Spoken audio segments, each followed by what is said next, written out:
ये हैं जी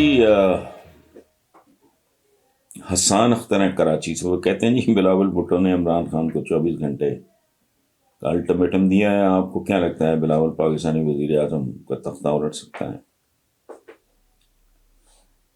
हसान साहब, बिलावल साहब की अभी जो उम्र है वो तख्तियां लिखने की है।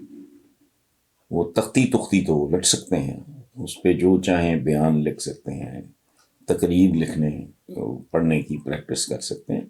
अभी तख्ते उलटने की उम्र नहीं है बिलावल साहब की।